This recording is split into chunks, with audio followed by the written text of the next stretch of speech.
ہم سب کہتے ہیں کہ ہم سورہ بقرہ پڑھتے ہیں، پھر کچھ لوگوں کو بہت جلد معجزے دکھائی دیتے ہیں اور کچھ لوگوں کی آزمائش لمبی ہو جاتی ہے، کیونکہ اللہ پاک چاہتا ہے کہ وہ لوگ اللہ کے قریب آئیں، اللہ کو سمجھیں، اللہ کی باتوں کو سمجھیں، اللہ کے کلام کو سمجھیں۔ تو جب ہم سورہ بقرہ پڑھتے ہیں تو کیا ہم اس کی ہر آیت کو، اس کی ہر بات کو سمجھتے ہیں کہ اللہ کا کلام سورہ بقرہ ہم سے کیا بات کرتی ہے؟ اور کیا آپ جانتے ہیں کہ اس سورت میں ایک خاص نماز کی حفاظت کا حکم دیا گیا ہے، ایک ایسی نماز جس کے بارے میں اللہ نے قرآن میں خاص تاکید فرمائی۔ نمازیں تو ساری پڑھنی ہے، نماز مومن پر فرض ہے، لیکن ایک خاص نماز کی تاکید کیوں کی گئی؟ یہاں ایک بات واضح کر دوں، کچھ لوگوں کے ذہن میں یہاں پر تہجد کی نماز آ سکتی ہے، لیکن نہیں، تہجد کی نماز نہیں ہے یہاں۔ کیا ہم جانتے ہیں کہ وہ کون سی نماز ہے اور کیا ہم اس نماز کی واقعی حفاظت کرتے ہیں؟ سورت میں ایک ایسی نماز کا راز بھی بتایا گیا ہے، ایک خاص نماز جس کے بارے میں بہت کم لوگ جانتے ہیں، وہ نماز جو انسان کو اللہ کے بہت قریب کر سکتی ہے اور جس کے ذریعے بندہ اپنی دعائیں بھی قبول کروا سکتا ہے۔ کیا آپ جانتے ہیں وہ کون سی نماز ہے؟ تو ہمارے ساتھ جڑے رہیے اور دیکھیے کہ قرآن کی اس آیت میں اللہ ہمیں کس نماز کی طرف خاص توجہ دلا رہے ہیں۔ بسم اللہ الرحمن الرحیم۔ السلام علیکم ورحمۃ اللہ وبرکاتہ۔ اللہ پاک ہم سب کو قرآن کو سمجھنے اور اس پر عمل کرنے کی توفیق عطا فرمائے۔ یہاں ہم بات کرتے ہیں اللہ کے کلام کی، خاص سورہ بقرہ کی آیتوں کی، سورہ بقرہ کے معجزوں کی، اللہ سے جڑنے کی۔ تو میری پیاری بہنوں اور بھائیوں، اگر آپ چینل پر نئے ہیں تو چینل کو سبسکرائب کر دیں اور ویڈیو کو لائک کر دیں اور اپنے پیاروں کے ساتھ شیئر کریں تاکہ اللہ سے جڑنے والی یہ معلومات سب تک پہنچتی رہے۔ دیکھیں میری پیاری بہنوں اور بھائیوں، یہاں میں آپ سب سے صرف علم کی باتیں نہیں کرتی بلکہ دلوں کو اللہ سے جوڑنے کی بات کرتی ہوں۔ ہمارا آپس میں دین کا رشتہ ہے۔ آپ میں سے بہت سی بہنیں اور بھائی ایسے خوبصورت اور دل کو سکون دینے والے کمنٹس کرتے ہیں کہ واقعی دل سے ان کے لیے دعا نکلتی ہے۔ یقین کریں میں ان کمنٹس کا انتظار کرتی ہوں، کیونکہ یہی الفاظ حوصلہ بڑھاتے ہیں اور انسان کو مزید ہمت دیتے ہیں کہ وہ اللہ کی بات آگے پہنچاتا رہے۔ تو اسی لیے آپ سب سے ایک چھوٹی سی گزارش ہے، اگر آپ کو یہ باتیں اچھی لگتی ہیں اور دل کو سکون ملتا ہے تو چینل کو سبسکرائب ضرور کریں اور اسے اپنے عزیزوں اور دوستوں کے ساتھ بھی شیئر کریں تاکہ یہ جو سفر ہم نے اللہ کے کلام کو سمجھنے اور ایک دوسرے تک پہنچانے کا شروع کیا ہے، انشاءاللہ یہ سفر ہمیں دنیا میں بھی جوڑے رکھے اور آخرت میں بھی، اور انشاءاللہ وہ دن آئے کہ ہم جنت میں ایک دوسرے کو سلام کریں۔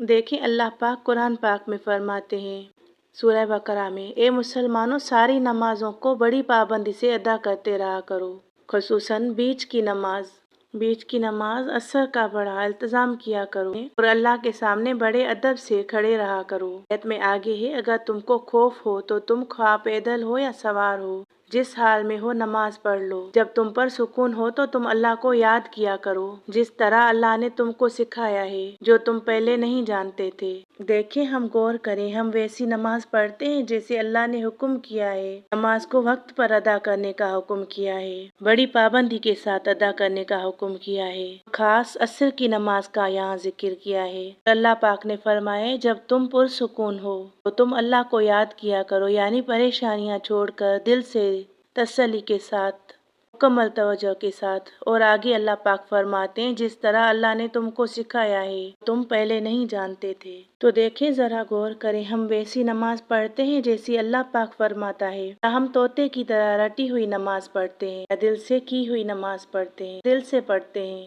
ہم میں سے بہت سے لوگ کہیں گے ہم نماز پڑھتے ہیں، لیکن ہم نہ جانے کب سے نماز پڑھ رہے ہیں، لیکن کیا کبھی ٹھہر کر سوچا کہ ہم کس کے سامنے کھڑے ہیں؟ کہیں ایسا تو نہیں کہ نماز بس عادت بن گئی ہو، جلدی الفاظ ادا کیے، سلام پھیرا، پھر دنیا کے کاموں میں مصروف۔ ذرا تصور کیجئے ہم اس رب عزت کے حضور کھڑے ہیں جس کے ایک کن سے کائنات وجود میں آ گئی، جو ہمارے دلوں کے راز بھی جانتا ہے، جو ہمارے آنسو بھی دیکھتا ہے اور خاموش دعائیں بھی سنتا ہے۔ تو کیا ہماری نماز ایسی نہیں ہونی چاہیے جیسے کوئی اپنے سب سے مہربان اور سب سے طاقتور بادشاہ کے سامنے ادب سے کھڑا ہوتا ہے؟ تو انشاءاللہ میں امید کرتی ہوں آج سے آپ اپنی نماز پر غور کریں گے، آج سے اپنی نماز میں حضور قلب لائیں گے، الفاظ کو سمجھ کر پڑھیں گے، رکوع و سجود میں دل کو بھی جھکائیں گے، صرف جسم کو نہیں، کیونکہ نماز صرف فرض نہیں، یہ مومن کی راحت، سکون اور رب سے ملاقات کا لمحہ ہے۔ تو آج سے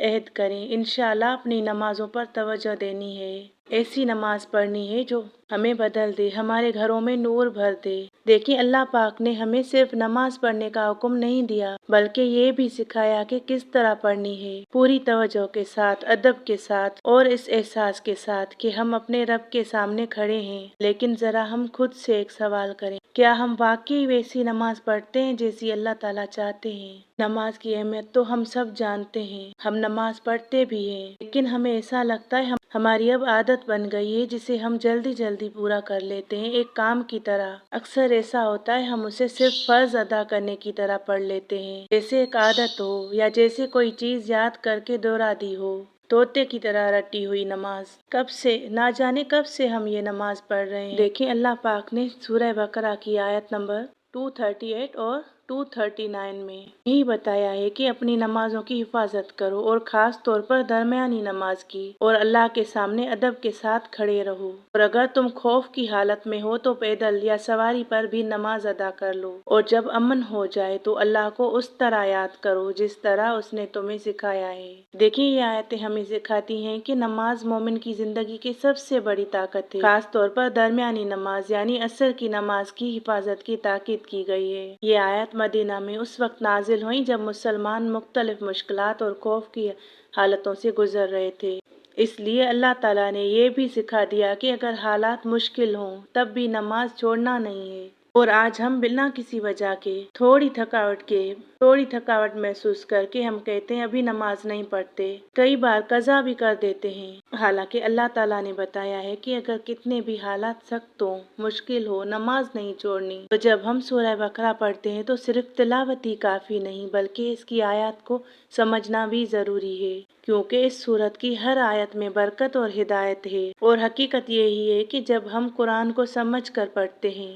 تو ہماری زندگی میں بھی برکتیں آنا شروع ہو جاتی ہیں۔ اللہ پاک نے اس سورت کی ان آیتوں میں ہمیں نماز کی حفاظت کرنے کا کہا ہے اور ساری نمازوں کا فرض کا بتایا، لیکن یہیں پر خاص درمیانی نماز یعنی عصر کی نماز۔ ہم اس بات کو بھی سمجھیں گے کہ اس ایک نماز کی اہمیت زیادہ کیوں بتائی۔ یہاں سورہ بقرہ کی ان آیتوں میں اللہ پاک نے خاص طور پر درمیانی نماز کی تاکید کیوں کی، اور یہیں پر اللہ نے کہا کہ اللہ کے سامنے ادب اور پوری توجہ کے ساتھ کھڑے رہو، اور پھر اگلی آیت میں فرمایا کہ اگر تم خوف کی حالت میں ہو تو چلتے ہوئے یا سواری پر بھی نماز ادا کر لو۔ اور ہم لوگ کہیں جاتے ہیں تو نماز بھول ہی جاتے ہیں، جبکہ اللہ پاک نے سواری کی حالت میں بھی نماز کا فرمایا ہے، اور آگے فرمایا ہے کہ اللہ نے جس طرح تمہیں سکھایا ہے، یعنی اللہ تعالیٰ نے ہمیں صرف نماز پڑھنے کا حکم نہیں دیا بلکہ یہ بھی سکھایا کہ کس طرح پڑھنی ہے، پوری توجہ کے ساتھ، ادب کے ساتھ اور اس احساس کے ساتھ کہ ہم اپنے رب کے سامنے کھڑے ہیں۔ لیکن ذرا ہم خود سے سوال کریں، کیا ہم واقعی ویسی نماز پڑھتے ہیں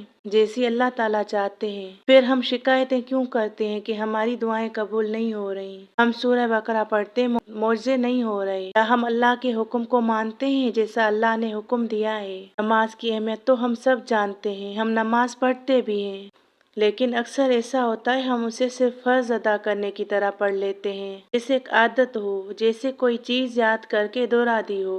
ہمیں تصور کرنا چاہیے کہ ہم کس رب کے آگے، کس بادشاہ کے آگے کھڑے ہیں جس نے کن کہہ کر پوری کائنات تخلیق کی، پھر ہم رکوع اور سجدے میں دل کو کیوں نہ جھکائیں؟ کیونکہ نماز صرف ایک فرض نہیں، یہ مومن کے دل کا سکون ہے، یہ بندے اور اس کے رب کے درمیان سب سے خوبصورت ملاقات کا لمحہ ہے۔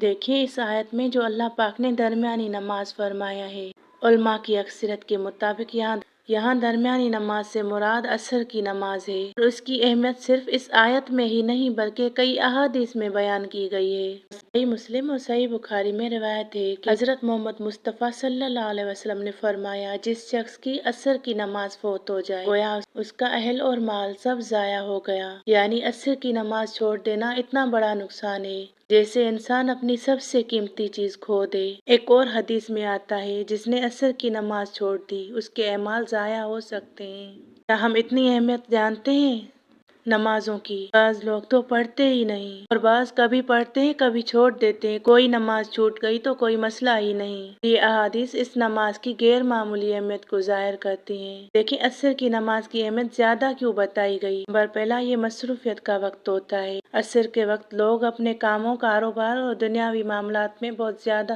مشغول ہوتے ہیں، اسی لیے اس نماز کے ضائع ہونے کا خطرہ زیادہ ہوتا ہے۔ اور دوسری اور اہم بات، کیا آپ جانتے ہیں دن اور رات کے فرشتوں کی تبدیلی کا وقت ہوتا ہے۔ احادیث میں آتا ہے کہ اس وقت فرشتے بدلتے ہیں اور وہ بندوں کے اعمال اللہ کے حضور پیش کرتے ہیں۔ ذرا اس منظر کو تصور کیجئے، دن اور رات کے فرشتے انسانوں کے ساتھ رہتے ہیں اور یہ فرشتے فجر اور عصر کے وقت بدلتے ہیں۔ حضرت محمد مصطفیٰ صلی اللہ علیہ وسلم نے فرمایا، رات کے فرشتے اور دن کے فرشتے فجر اور عصر کی نماز میں جمع ہوتے ہیں، پھر جو فرشتے رات بھر انسانوں کے ساتھ رہے ہوتے ہیں وہ آسمان کی طرف واپس جاتے ہیں۔ اللہ تعالیٰ تو سب جانتے ہیں، لیکن پھر بھی اپنے فرشتوں سے پوچھتے ہیں، تم نے میرے بندوں کو کس حال میں چھوڑا؟ فرشتے عرض کرتے ہیں، اے ہمارے رب، جب ہم انہیں چھوڑ کر آئے تو وہ نماز پڑھ رہے تھے، اور جب ہم ان کے پاس گئے تھے تب بھی وہ نماز پڑھ رہے تھے۔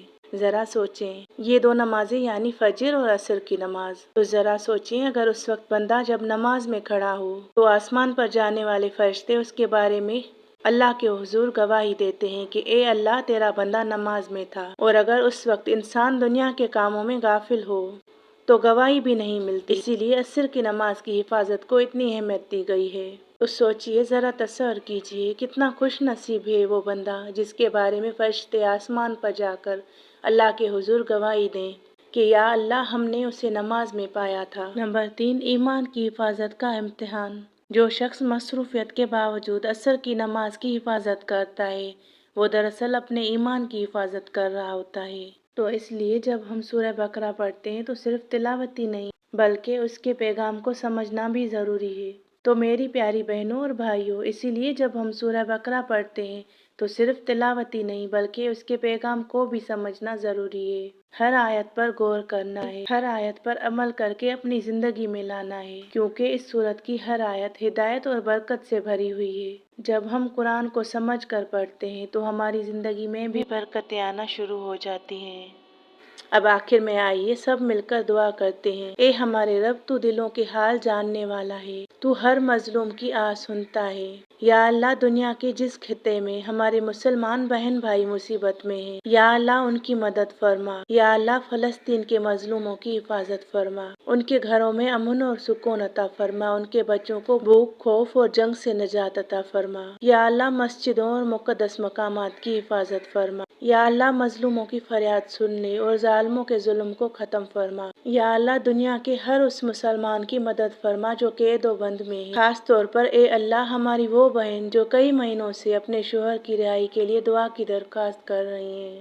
یا اللہ، اسران بھائی کو قید سے رہائی دلا دے۔ یا رب، اگر وہ بے قصور ہیں تو اپنی قدرت سے ان کے لیے رہائی کے دروازے کھول دے، ان کی بیوی کے صبر کو قبول فرما، ان کے گھر والوں کے دل کو سکون عطا فرما اور جلد ان کو اپنے گھر والوں سے ملا دے۔ یا اللہ، ہم سب کی حالتوں پر رحم فرما، ہماری نمازوں کو ایسی نماز بنا دے جو تیرے نزدیک قبول ہو جائے۔ یا اللہ، ہمیں ایسی نماز نصیب فرما جس میں دل بھی جھک جائے، آنکھیں بھی نم ہو جائیں اور روح کو بھی سکون مل جائے۔ یا اللہ، ہماری دعاؤں کو قبول فرما اور ہمیں دنیا میں بھی اپنی رحمت عطا فرما اور آخرت میں بھی کامیابی عطا فرما۔ یا اللہ، تو زمین و آسمان کا مالک ہے، تو ہی دلوں کے حال جانتا ہے۔ یا رب، آج کل ہمارے خطے میں بے چینی اور خوف کی خبریں سننے کو مل رہی ہیں، خاص طور پر پاکستان اور افغانستان کے علاقوں میں کشیدگی اور جھڑپوں کی باتیں ہو رہی ہیں۔ یا اللہ، مسلمانوں کے درمیان خون بہنے سے بچا لے۔ یا رب، دلوں میں نرمی اور حکمت پیدا فرما اور اس خطے کو امن عطا فرما۔ یا اللہ، جہاں کہیں بھی مسلمان آزمائش میں ہیں ان کی مدد فرما، ان کے گھروں میں سکون عطا فرما، ان کے بچوں کو خوف سے بچا لے اور انہیں اپنی خاص حفاظت میں رکھ۔ آمین یا رب العالمین۔